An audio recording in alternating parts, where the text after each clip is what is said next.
Curt Nelson is our guest on Legends Inside Scoop. He's the director of the Kansas City Royals Hall of Fame, which is quite an attraction there at the ballpark. Had a chance to see it back in September. And, Curt, first of all, welcome. Good to have you with us.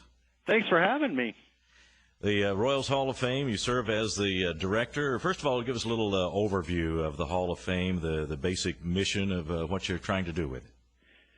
Yeah, several years, the Hall of Fame was actually established way back in 1986, and the ball club had come off its first world title, and we'd had a couple of generations of players come through, so it was really time to look back and be able to celebrate the accomplishments of some of those early Royals and championship Royals. So it began in 1986 as far as inducting members, but we never really had a place to display anything or tell the story in any in-depth way. So when Kauffman Stadium was, or Royal Stadium, Kauffman Stadium, when there was talk about remodeling it, renovating it, there was always in those plans a place to have a Royals Hall of Fame where we could tell a more in-depth story. And that's really what took place over the course of between 2007 and 2009 when we opened and we were renovating the ballpark. So that was really, and you've seen the place, the museum out here. We really do have a place now where people can come in and really learn about that story, or if they were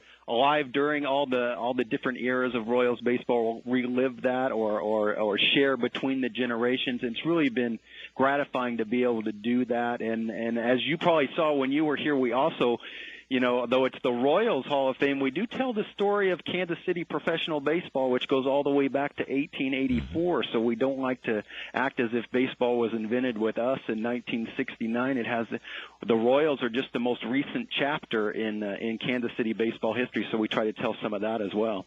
Yeah, you really cover the spectrum there, going back to the Royals and the A's, and then long before that with Kansas City's connection to baseball. And of course, there have been many, many connections to professional baseball through the years and through the decades. One thing I noticed on the website was that you described the Hall of Fame as having blended the timelessness of a museum with the sheer fun of the ballpark. And that's kind of a challenge for anything labeled a Hall of Fame or a museum today. You certainly want to display all the great artifacts from years past, but also you want to give the tourists a chance the visitors a chance to interact with the displays too, and that's all a part of the evolution of technology, and you've done that as well.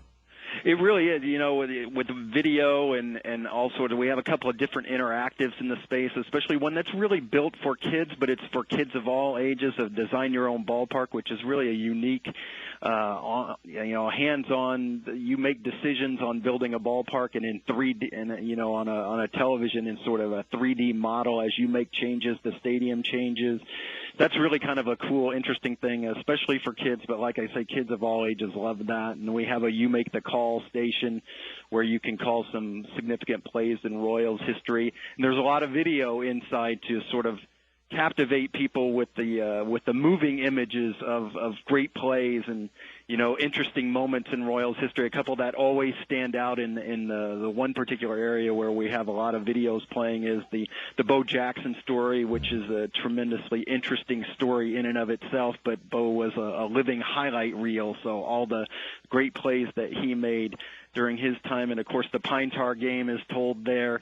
Those of us that were around during that era remember what a crazy situation that was. Gosh, what that situation would be like now in today's media environment would be quite something. But that story is always one that people like to. And then of course the championship teams and the Gold Glove winners, of which we had 3 this year. Right. And so it's really sort of an overview of all of Royals history all the way up to the current day.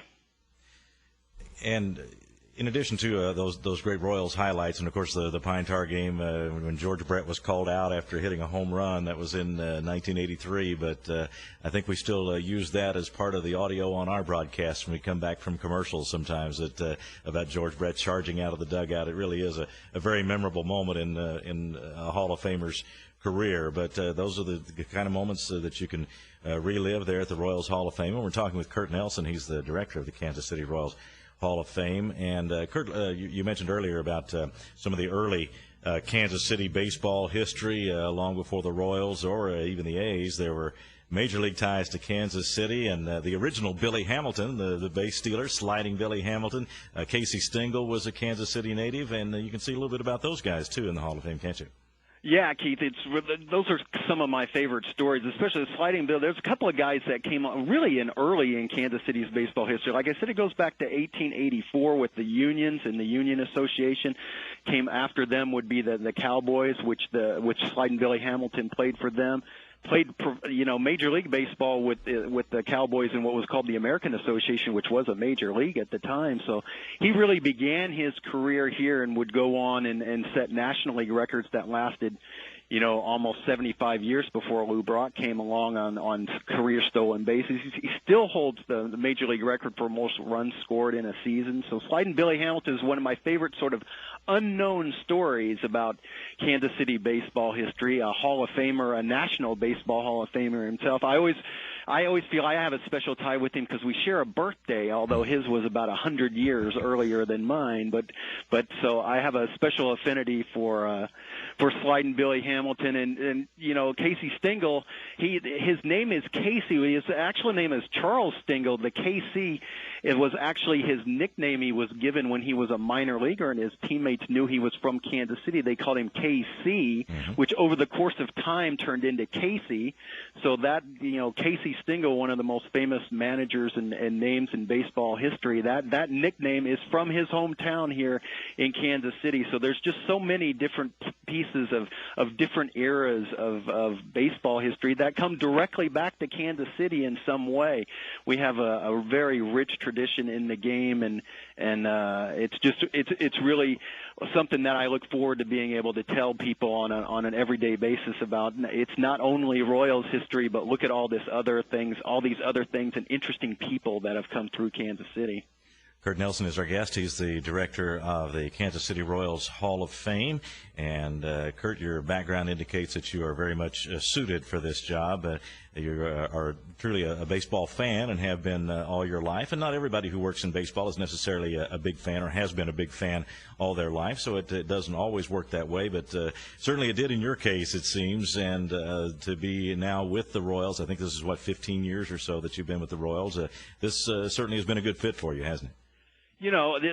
There's if someone would have met the 12-year-old me and asked what I would want to be doing, it would be working in baseball, and not only in baseball, working for the Kansas City Royals. It's the team that I grew up with. I wasn't from Kansas City. I grew up in Oklahoma, actually, but my parents were from Kansas City. I had relatives that live in Kansas City.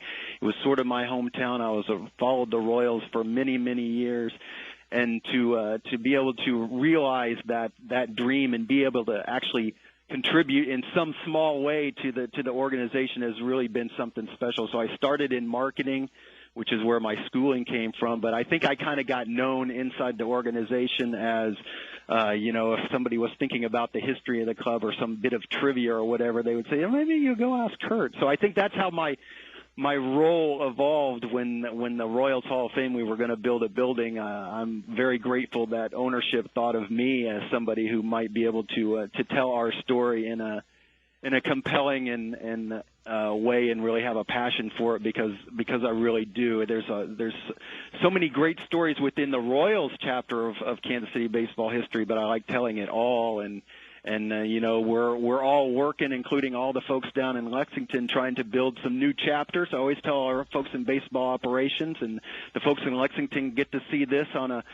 a daily basis there in the summer, is the building towards more championships and doing some more memorable things in Kansas City, and that's what we look forward to doing, and the players that are coming through Lexington, and we look forward to seeing them have success there and come to Kansas City and help us add more stories into the Royals Hall of Fame, for sure, is something that we're all working towards.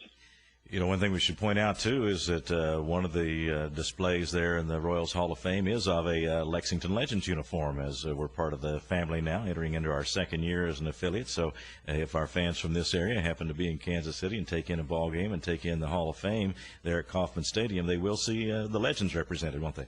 Absolutely. That's when we tell them the story of the Royals, we really do focus a little bit more than I think some other places would do on player development, because one, it's been an important part of Royals history, and it's an important part of what we're doing now, and it's so people sort of understand the importance of player development and the minor leagues. So all of our minor leagues, which are part of our Royals family, and we love them all, including those folks in Lexington. Yes, the Lexington Legends are well represented in that minor league display, showing how a player would progress from the minor leagues all the way up to contributing here with us with the Royals in Kansas City. Curt Nelson is with us. He's the director of the Kansas City Royals Hall of Fame. And Curt, someone who is in your field, whether it's baseball or in special collections at a library, you're always looking for new materials, new for display, and sometimes those just sort of walk in and they discover you, and then other times you have to go out and look for them. But tell me about how you might acquire some artifacts. I know you have a spot on your website where people can donate if they have something that they think might be of interest, but what are some of the ways that you come up with new materials? You know, we have a really good relationship with the clubhouse guys on the current team. So if something historic or interesting happens with our current team, we're really starting to build up a nice group of artifacts that tell the recent stories, and then dealing with alumni to see if there's some Royals alumni out there that have some things that would help tell the stories of the teams that they played on, and do sort of open it up to the fans, not only in Kansas City, but Royals fans everywhere, if they've collected things over the years, or if they have a particular item, or if they've known some Royals collector that might have something that might be of value, and they would want to donate to the museum to sort of give more depth to the story of the Royals. We're always looking for that. There's a few auctions that you can pay attention to over the years, and I've tried to do that to see if there might be some interesting things. Like last year, there was at least for me, was a really interesting thing. There was a Municipal Stadium here in Kansas City, which was the Royals' first home in Kansas City. From 69 through 72, there were some stadium scoreboard letters that were for auction that were from a former Royals press person, and I was able to acquire those, and I really think it really sort of helps give a feeling for that particular ballpark, which had a 50-year history in Kansas City, of which the Royals were only 4 years of it, but so to sort of give a little more depth to that story. So there's many different ways to come about things, and always looking for more, because I do think the artifacts are so important from my eye anyway, because I think they humanize the stories and really give folks a chance to relate to some of the stories and the players and the people that have contributed to the Royals over the years. I know when visitors come to the Hall of Fame, you want them to take in all of it, but if you had to direct them to one particular exhibit or one particular spot in the Hall of Fame, is there any particular place where you would start and say, you got to see this? Well, there's a couple of different things. One that's really close to my heart, and then there's the one, obviously, is the World Series trophy. It's still the crowning jewel. That's what we're all working for. That's what everybody in Major League Baseball, everybody in professional baseball, period, are looking for, is to reach that goal of being world champions. And we were able to do that here in this organization once, and we're working extremely hard and want to be able to do that again. So the World Series trophy, always a place to go. You can't beat a World Series trophy. The other thing is there was a thing called the Royals Baseball Academy, which was this interesting idea of in the very early years of the Royals about how to develop an organization. This was before free agency and that sort of thing. It was an idea that the Royals found Ewing Kauffman and a couple of other gentlemen, especially Sid Thrift, came up with this idea that you might be able to take non-drafted players, or maybe even athletes who baseball wasn't their primary sport, but they had great athletic ability, and you could send them to a intensified school, intensified instruction, and hopefully develop some major leaguers out of that. It was sort of a revolutionary idea. It didn't last very long. It was only in effect for about 3 or 4 years. Nobody had reached the major leagues through it by the time that it closed for a myriad of financial reasons and other things, but it did eventually. 15 players that came through it did reach the big leagues, including the Royals' first American League Championship team. Both our double play combination was Frank White and UL Washington. both Royals Baseball Academy graduates, non-drafted players. Another interesting graduate of that is Ron Washington, who was the manager of the Texas Rangers and has taken them to a couple of World Series. He was a non-drafted player who had a 10-year career in the big leagues. He was a Royals Baseball Academy graduate. So it was really something that changed baseball. That's what I think that, it was important to Royals history, but it also changed baseball because the concepts of the Royals Baseball Academy, though they didn't live out much more than 3 years with the Royals, live on. And almost every club in Major League Baseball has an academy in primarily Latin America now, and those are really based on the principles of the Royals Baseball Academy from the early 1970s. So I think that's something that the Royals contributed to baseball, and that's a special story that in my heart for Royals baseball. We have a display on that. That's all part of the Kansas City Royals Hall of Fame, telling the story of the Kansas City Royals and of baseball in Kansas City, going back a long, long time. And Curt Nelson is in charge there and does a great job, and he is the go-to guy as far as asking any questions about the Kansas City Royals, and would urge anybody in our area, if you're out in the Kansas City area, to take in a Royals game and be sure and take in the Hall of Fame too. Curt, thanks so much for spending time with us, and hope to talk to you again soon. Sounds good. Thank you very much, Keith, for having me, and good luck to all our friends there in Lexington, and we look forward to seeing you guys come up and join us at Kauffman Stadium.